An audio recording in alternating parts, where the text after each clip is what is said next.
Hey, and we are live. What's going on, everyone? Welcome to Bingeworthy Emails. I'm so excited to have you here. This is Module 1, and we are in for a very exciting ride. We've got folks from all over the world, frankly. I don't know, maybe eight different time zones that have signed up for the workshop. So it's going to be a thrill. Let me go ahead and share some slides for us here just so we can get everyone situated and get everyone on the same page. Very excited to see people in here today. This session is being recorded, so if you weren't able to make it live, as I know some of you couldn't because of the time difference, then don't worry about it. You will get this recording. So before we get into what we're going to cover and who all is participating, I want to share something really interesting that happened to me just a couple of weeks ago related to this very topic. Uh, and it started with this brand called Pillow Cube. Have you guys heard of Pillow Cube before? It's a pillow brand. I saw their ad on YouTube one evening while sort of doom scrolling YouTube. And this ad was pretty funny. It was pretty hilarious. I not really been satisfied with my pillows for the past few months. Some of them were too hard, too big, some were too soft. I was like, maybe I'll give this Pillow Cube thing a try. So I went to their website and they asked me to sign up. Now their pillows are like $60 to $100, so US dollars. I wasn't necessarily ready to spend that much on a pillow, but I said, I'd like to be reminded. I want to kind of keep this brand in front of me so that, maybe eventually I'll be able to go ahead and purchase that pillow. So you can see that they had a little pop up on their site. I signed up for it. Now it says sign up for a discount. It doesn't necessarily say what they're going to do with your email address, but this is not unusual, is it? And so I signed up. And so for the first few days after I signed up, this was in April, just a couple of months ago, they sent me 6 nurture emails. Okay, all right. Maybe not that unusual. And then the following month in May, they sent me, in the whole month of May, 16 nurture emails. They're sending me emails, started off about one every 1.5 days. Now they slowed it down to one every other day, which is a lot. You might notice that a lot of these messages have never been opened. They've gone unread. And that's one big challenge that we have with email nurture today. It's one of the things that led me to create this rant on LinkedIn that a lot of you saw called I Hate Marketing Automation. I've been in marketing automation for over 15 years. And, if I'm being honest, a lot of the practices that we've gotten away with are not necessarily customer friendly or audience friendly. We're looking to solve that in this workshop today. So thank you for being here. Welcome again to Bingeworthy Emails. We're going to learn how to craft, and we're actually going to do the work of crafting addictive nurture emails that our audience can't get enough of. So let me share this really interesting research that I saw a couple of months ago on LinkedIn. It was a post from HubSpot. And HubSpot had sort of gone through this internal experiment where they were trying to figure out their nurture strategy, right? So back in 2015, they were nurturing their database based on content topic, people interested in inbound, people interested in landing pages, people interested in, fill in the blank. And you can see the open rates and click-through rates that they were getting, kind of average. So the following year, they decided to update their entire strategy, and they changed it to sending out nurture emails based on people's goals. What are they trying to accomplish? What's the end result that they want? And their open rates improved, their click-through rates improved moderately. But then they tried something even more radical. The following year, 2017, they took a choose your own adventure approach, which essentially said they did research, I should say, to figure out what are the 4 or 5 biggest problems that our audience is wrestling with right now. Okay, cool. Let's create a nurture sequence for each of those. But here's the key. Let's ask people what nurture stream they're interested in. let's actually make them opt in and look at the massive difference when they changed it to an opt in nurture sequence. That's a pretty incredible difference. That's, I think, a revolutionary approach to doing email nurturing that most companies still are not doing in 2024. This is something that we're going to adopt and practice in binge-worthy emails. So here's the agenda that you guys have seen a couple of times now. We're going to have 5 different modules in binge-worthy emails. This really was supposed to be a 2-week course, but I'm actually going to be out of the country. I'm going on vacation with my family the week of June 20th, which is great. It's been a very long school year for my wife and I with the kids. So they finished their finals that week of June, like 16th to 20th. We're going to be out that week. But we do have 5 modules to go through. Today is the first. And today we're going to be focusing on evangelizing the problem versus evangelizing the product. Okay, so we're going to unpack all of that. Don't worry. I'm going to get deep into that, and you will get to actually figure out what that means for your brand. Okay, so real quick, here are your coaches through this workshop. First, there's myself. Then you have Casey Hill, Senior Growth Manager at Active Campaign. And then you have Adam Tuttle. He prefers to go by Tuttle to his friends. He's the Senior Director of Business Activation at Active Campaign. So Active Campaign is helping to put this workshop together. They're actually going to provide everyone with a sandbox to play in for 30 days. So you get a free sandbox. You get to kind of build, actually have a nurture recipe that I'm going to be able to give to you guys. You can almost sort of copy and paste, just tweak it, add your seasoning, and you'll have like a 7 to 8 day email nurture sequence. That's all yours. It'll be in your Active Campaign account. So I'm very, very excited that Active Campaign is on board to support this workshop. All right. So welcome to Module 1. Let's take a breath.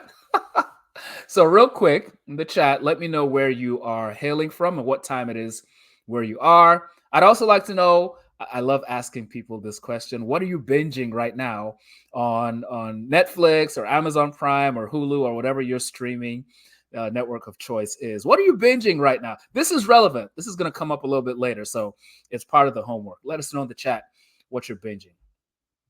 Okay, so when you guys registered, I asked everyone, what's your biggest challenge right now with email nurturing? And the responses were actually really interesting. And I put them in these different buckets. So you might see a response here, but it ranged from the challenge of creating these nurture emails, whether the struggle is copywriting, whether it's creating personalized sequences by customer segment, or even figuring out a way to build those nurture sequences quickly and effectively with relevant content. All of that, those are challenges around the creation process. And I get that. As marketers, as creators, as business owners, sometimes we don't necessarily have the time we would like to do the creation piece. There was another group of challenges, which was around a lack of response. How do I improve engagement in my nurture emails? Pillow Cube is probably asking that same question about me right now because I'm not opening any of their emails. I archive all the emails. I'm trying to see how long they're going to keep sending me emails every other day. But engagement or click-throughs, how do we increase our engagement? How do we increase our click-throughs? And I want to have a discussion about this in just a little bit in terms of what's our goal for these nurture sequences, because getting clear on the goal is actually going to maybe free us for the tactics that we apply in order and how we define success as we build these nurture sequences. All right, the third bucket of challenges was, lack of results. How do I nurture emails especially the dormant ones, without risking unsubscribes? How do I nurture prospects through a long sales cycle? They're not going to be ready to buy for a while. What do I say to them? How do I use nurture emails to close enterprise deals? This was a struggle that one of you expressed. That's something we'll talk about. What do I do about low MQL conversion? Oh, goodness. I had, you guys will love this. Maybe about a third of you, or maybe up to half of you in the workshop for this cohort have demand generation in your title, your job title, or in your responsibilities. I worked in demand gen for about 15 years. And I think one of my big epiphanies was around the limitations of what demand gen can and cannot do, what it can and cannot accomplish. We're going to have to unpack that one because, we might have to share some tough, some tough truths. And one of you said, listen, just frankly, all the best practices for email nurturing seem sleazy. Sleazy. I'm talking about no holds barred, no punches held back. I love it. Hey, we're all amongst friends here, so let's just be honest with each other. I love that. That's really, really good feedback. So these are some of the struggles that people are having with email nurture right now. All right. So real quick, I want to share some of the, before we move on. And in a minute, folks, for those of you who are available and up for it, I'd love to bring you on the stage and have you talk a little bit about your email nurturing journey. So I'll ask some specific questions in just a couple of minutes, but I'm just preparing you mentally for that. Aneska is from Vienna, Austria. Aneska just celebrated 3 years with her agency. Congratulations on that. Susan from Toronto, Canada. Susan, I was hoping to meet up with you in New York a couple of months ago at some of the events up there. It's too bad we weren't able to connect. Susan's been binging The Gentleman. I've been seeing that on Netflix. I haven't actually checked it out yet, so I might have to add it to the list. And Neska's planning to watch that as well. So that's good to know. All right. Again, this question about what we're binging is going to come up again. It's very, very relevant. But right now, I want to actually share, because one of the things that a few of you expressed about wanting to get from a workshop like this was community. Actually, we know that there's marketers everywhere on LinkedIn, but actually being able to connect with like-minded marketers, forward-thinking marketers who are accomplished, but also, humble enough to learn, so we can learn from one another. And so I said, why don't we want to put you guys front and center and show you some of the quality that you're rubbing elbows with. So we've got Sophia Silva, Yawa Degboe, Diana Kaplinska. Look at this, from Lisbon, Spain, Boston, USA, Stockholm, Sweden. I was really impressed with all the variety of countries and job titles that are featured here. We've got Gary from New York City, Aneska, like I mentioned, from Vienna. David is in London, England. David's a soccer fan. David is currently binging Welcome to Wrexham, by the way. I'm a big soccer fan as well, so I'm going to add that to my list also. Who else do we have? We have Romu Gaboriao. Romu is originally from France. I should have put his flag on there. Romu's from France, but he's based in the United States. He recently used AI. Suzanne, you're going to love this. Suzanne is the queen of AI. He used AI to write create a kid's coloring book, which he subsequently started to sell at local markets and fairs in his city. Very, very cool. Kabir is in New Delhi, India. It's probably really late where he is. I was chatting with him on LinkedIn earlier today. Kabir is a Coldplay super fan. You got to check his LinkedIn profile to see about what recently happened between himself and Coldplay. He's got a great story. Casey, of course. Casey is representing Active Campaign. He'll be on here for subsequent sessions. He wasn't able to make it today. Who else do we have? Aiza Domingsil from Calabarzon, Philippines. I've always wanted to visit the Philippines. Wonderful people. Everybody I've met from there has been so, so nice. Fat Nguyen. Fat is in Sweden. Recently got a new job with Bannerflow. Congratulations, Fat. David Gunter. David is in Canberra, Australia. David, I'm curious whether your name is German. I asked that because, okay, so quick backstory. So I'm originally from Nigeria. I was born in Nigeria. I live in the US now. But there's a Nigerian tradition where after a child is born, on the seventh day, the family will invite all the other extended family members and friends to give the kid a name. They give the baby a name. It turns out that the doctor who delivered me in Nigeria was German, and he came to the naming ceremony and named me Gunter. So anyway, that's why I asked. David actually owns a Pilates studio. That is very cool, and he runs the Pilates Business Podcast. Definitely check out his podcast. And of course, we can't forget Marina Persevic. Marina is in Serbia right now. Marina, are those like virtual reality glasses you got going on there? Susan is in Toronto. She runs C plus P Digital. It's the AI agency, one of the only AI agencies, by the way, that I've heard of. Dots Oyebolu is in Canada as well. Susan, we might have to link you guys up. I'm not sure. I think Dots might be in Toronto also. Don't quote me on that. I'll have to check.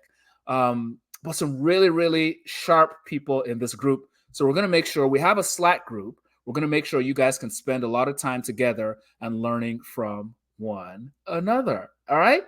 Good stuff. Good stuff. This is a wonderful group. Wonderful group. Okay, now we're about to get into some work here, people. We call it a workshop. It's not a webinar. It's a workshop. So I'm going to want to bring you guys on in a minute. If you want to come onto the stage at any point, by the way, just click the raise hand icon, and then I can use that to pull you onto the stage. A number of the folks in the workshop talked about the desire to use their nurture sequences to drive MQLs, improve MQL conversion, to close enterprise deals, right? To shorten the sales cycle. And these are pretty typical goals, honestly. These are not unusual goals for any marketing campaign, including a nurture sequence. But as someone who's worked in demand gen for 15 years, I've struggled, I'll be honest. I've struggled with what I started to notice as the limitations of demand gen or even marketing more broadly. Marketers aren't supposed to say that, are they, Susan? Aneska, we're not supposed to admit that marketing can't do everything. Marketing is not magic. Oh my gosh. Let's tell the truth. Let's unpack this a little bit. So what I started to realize in my years in marketing, especially corporate marketing, because I've been an entrepreneur as well.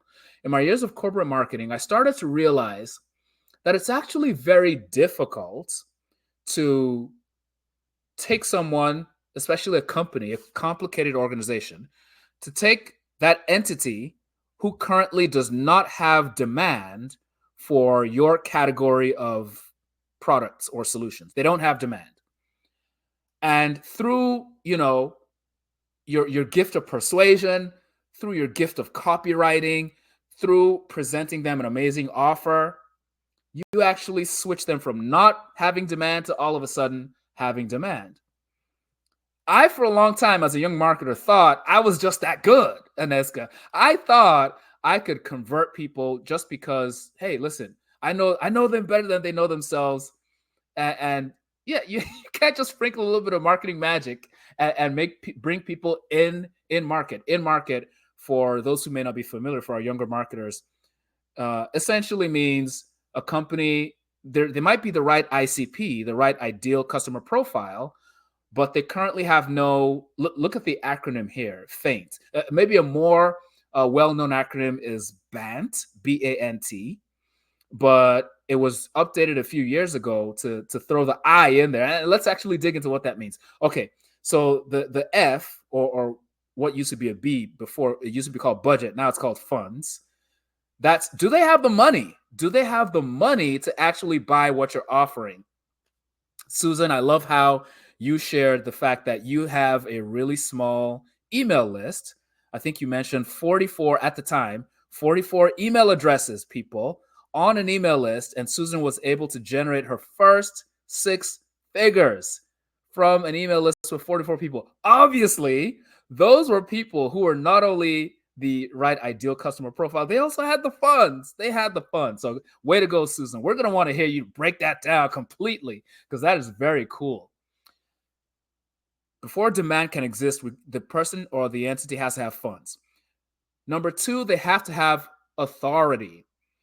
It doesn't matter how much an individual believes in your product, loves your product, if they're the lowest person on the totem pole and they don't actually hold the purse strings. They need to have the authority to make the go, no go decision.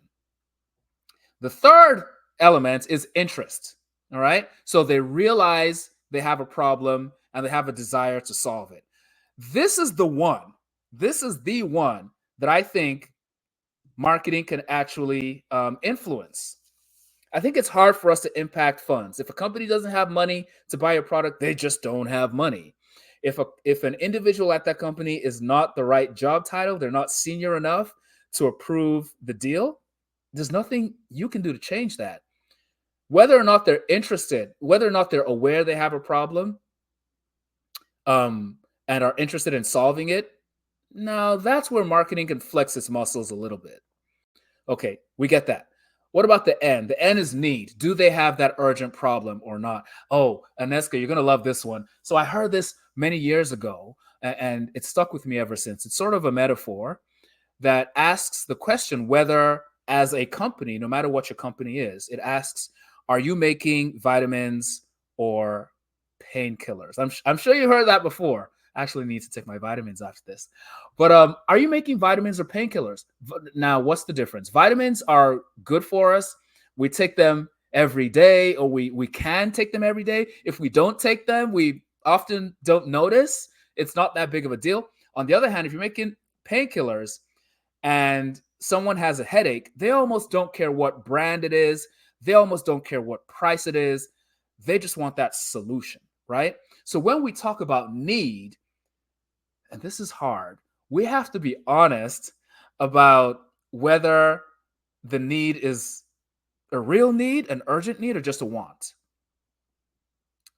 Let's bookmark that one. And then finally, timeline. A company might be interested, they might have a need, they might have funds, but maybe they're locked into a contract right now. So the timeline is 12 months. Susan, I'm sorry. Like, we're already going with this other knockoff AI agency. We should have gone with you, Susan. We're locked in for 12 months. The timeline is the timeline. Marketing, for the most part, can't change that. There are some situations where you might be able to influence them to bring, shorten the timeline a little bit, but generally, interest, the level of interest is the area we can influence. Why all this theory, though? Why is this so important? This is so important because a lot of times our sales counterparts or our executives might ask us, and I know some of you ladies run agencies, so with your clients, if your client is in marketing, their executives might be asking them, hey, it looks like we're not going to hit our pipeline target this quarter. We need you to go send some emails, or we need you to put a few more calls to action in those nurture campaigns so we can drive more. Now, we can do that. We can actually go through the mechanics of doing that. The struggle is that if people are not in market, there's very little we can do to push them in market. So ultimately, what we're trying to do with these nurture campaigns is we want to be top of mind. So brand awareness, okay, that's the basics. We want to be top of mind for these ideal customers, right? They think about us whenever they think about this problem set. But we don't want to stop there. Remember Pillow Cube sending me an email every day and a half. You guys remember Pillow Cube. Being top of mind is not enough. We also want to create brand affinity, as in they are drawn to our brand. They feel like our brand speaks for them. They feel like our brand gives them language for their problem. And maybe our brand actually provides them some value ahead of the sale. Imagine that. Before they ever become a customer, are we able to provide them with real value? Now, this is stuff marketing can do now. Now we're talking. Now, this is the stuff that we can do. So, I want to talk about this concept of um, when to evangelize the product versus when to evangelize the problem. All right. Looks like David's joined. Hey, David. Glad you're here, David. Welcome. Welcome. Let everyone know where you're hailing from and what you're binging. I think I might have cheated and told them already, but glad you're here, David. So, this concept of evangelizing the product versus evangelizing the problem. What does evangelizing the product look like? This is what sales does every day, as they should. And this is what traditional marketing often does. Now, it's very appropriate to evangelize the product in certain scenarios. We absolutely should do it. It would be malpractice to not evangelize the product when we're talking to the 5% of our ideal customers who are in market. Definitely talk about the product. Evangelizing the product is talking about product features and how those features solve the problem. So we're connecting those dots in a very explicit way. If we go back to Pillow Cube is talking about how the pillow is designed for side sleepers and how regular pillows are not the right shape, and the pillow cube shape fits into your shoulder hole. That's actually a sort of an awkward term that they came up with. Why do I remember all this stuff? It was actually a very good ad. I haven't seen the ad in like 3 months, but it was very entertaining. So I remember it. And so you evangelize the product by talking about product features and how they connect to the problem. So for someone like myself, who is a side sleeper, I often find that some pillows are too small and I have a little crick in my neck. Other pillows are too big and I still have a crick in my neck. So it's not great. How do I find the right size? Evangelizing the product is promising value after the sale. After the sale. Whereas evangelizing the problem is actually giving value, as we talked about a few minutes ago, in advance before selling. So think about how we can actually start to do this with our nurture sequences, right? We can actually start to provide value ahead of time with our nurture sequences. But there's a caveat, because David, you might be thinking, well, isn't that what nurture sequences have always tried to do? To a certain extent, the decent ones have always tried to give value ahead of time. The problem is, it doesn't matter how much value you're giving me if I'm tuned out. It doesn't matter how much value you're giving me if I'm not paying attention. And this is why we actually want to design nurture sequences that are opt-in instead of sort of deciding, Aneska, I know what's best for you. I know you didn't ask for this, but I'm about to start sending you emails every 3 days on basket weaving, because trust me, you got basket weaving in your future, girlfriend. You got basket weaving in your future. I mean, it's sort of patriarchal, but it's how 95% of email nurturing is done today. So are we going to change that overnight? Probably not. But can we start to create nurture sequences that folks remember? Choose Your Own Adventure books. That's what we want to create for our audience. And so this is the difference between evangelizing the product versus evangelizing the problem. I call out a distinction here: information versus edutainment, right? And sometimes people get put off by the term edutainment because some of our fellow marketing friends on LinkedIn maybe have optimized too much for the entertainment part and not enough for the education part. We'll use Pillow Cube as an example again, even though they've been pestering me, kind of stalking me with their email nurture. The ad that I'll keep going back to that ad. You guys look them up on YouTube afterward, type in Pillow Cube ad. It's a great ad. It's entertaining, but it educated me about the features of a good pillow. So it did both. The only reason I haven't become a customer is because of the price, $60 to $100 for a pillow. I might have to wait till my birthday, which is next month. I might have to wait for that before getting a Pillow Cube. But other than that, their marketing was pretty good. And I want to call out finally the difference in metrics between evangelizing the product versus evangelizing the problem. We're thinking conversion. When people are in market, we're talking about the product. This is when we actually are, I think we should count them as MQLs as they start to respond, as they start to click through. Typically, they're going to be, the links we're going to give them will be going to a sales page, a contact us page, a demo page, a trial page.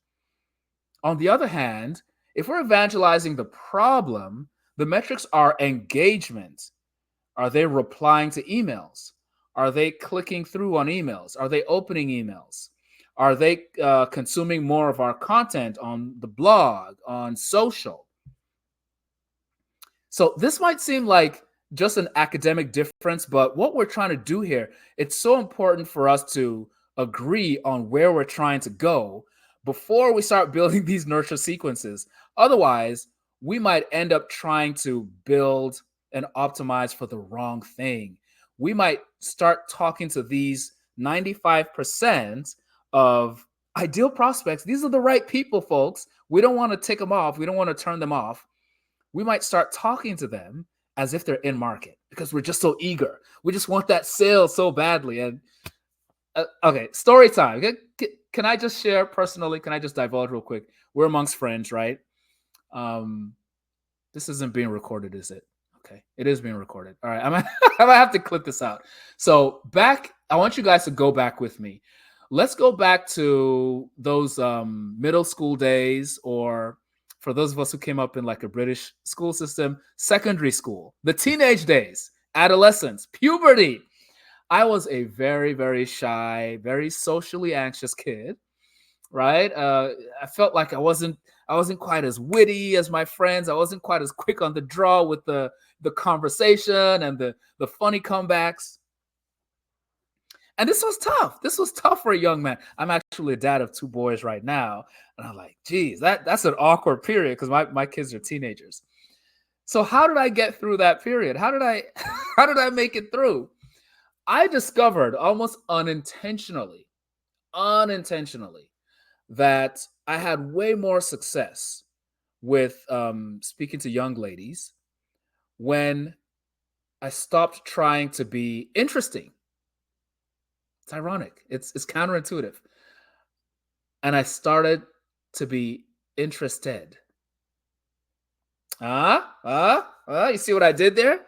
Yao, I know Yawa's gonna like that. Yawa's a poet. She's a director of demand, director of demand gen at Vimeo.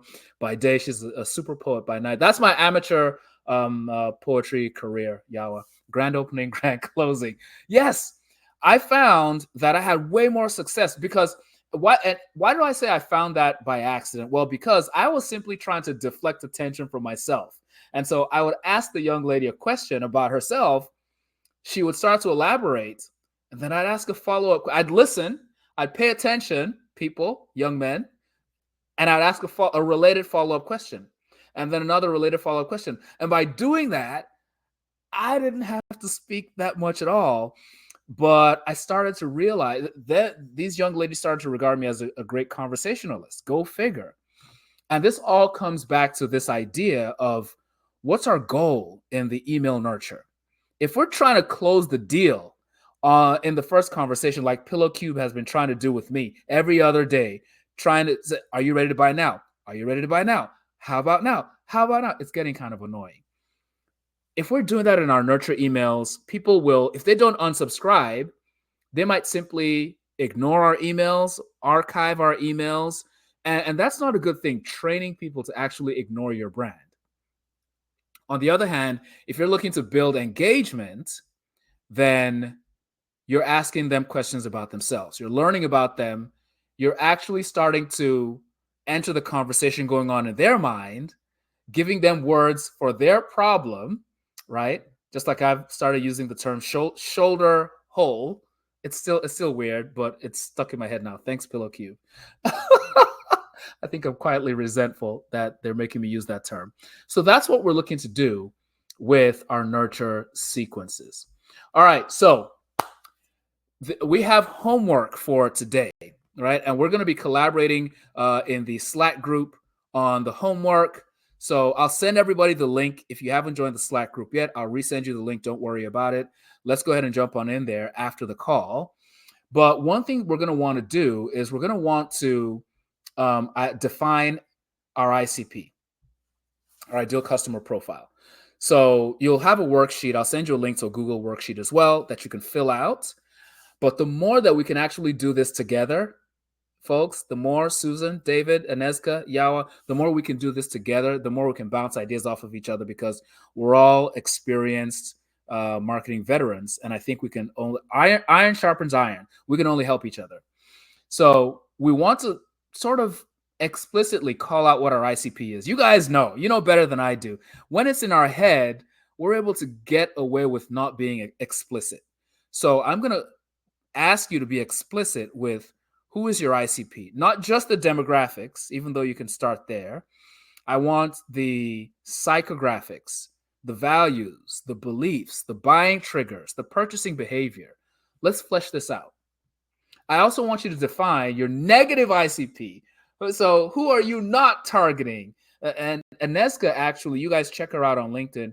She shared how she started to find her negative ICP, not using those same words, but sort of identifying that she didn't need to be hopping across multiple different niches. She found much more success when she focused on one specific niche.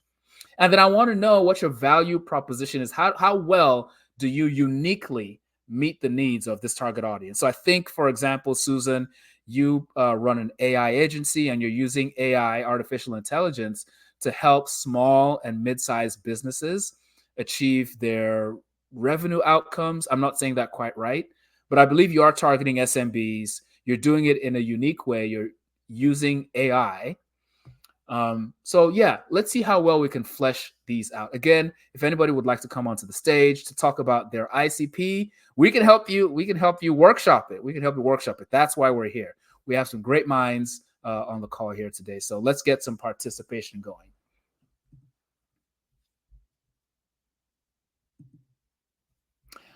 All right. And then we're going to want to go into what your ICP is frustrated about. What are they frustrated about? What's the language that they're using? And here's how you could start to find this. So, you guys well know because you're experienced marketers. Online search, social, talk to sales, talk to product marketing for those of you who work in larger organizations. Talk to your execs or your co-founders. You obviously already have a hypothesis. Let's go ahead and write it out, flesh it out, and let's workshop that a little bit. Let's see what you come up with. Well, let's see what feedback we can give you guys. If you didn't happen to read it, I'd like for you to check out the piece that I put together a few weeks ago now. It's called I Hate Marketing Automation. It's one of the reasons Active Campaign wanted to work with me. They were like, dude, first you need an intervention. And second, is there a better way? Is there a better way to do marketing automation or email automation specifically?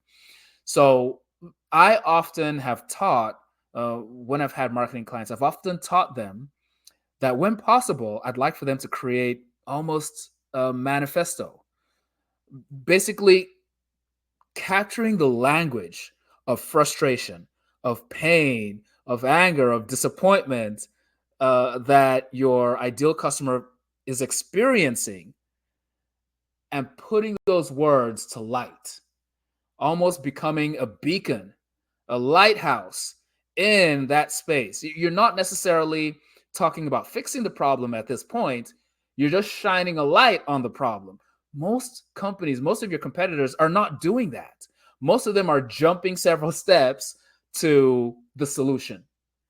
We want to evangelize the problem. So if at the end of this process, you have a little PDF, you have a little LinkedIn carousel, you have a little video or even just a blog post, that's you ranting about your ICP's problem, that's going to be a win. That's going to be a win. Come on.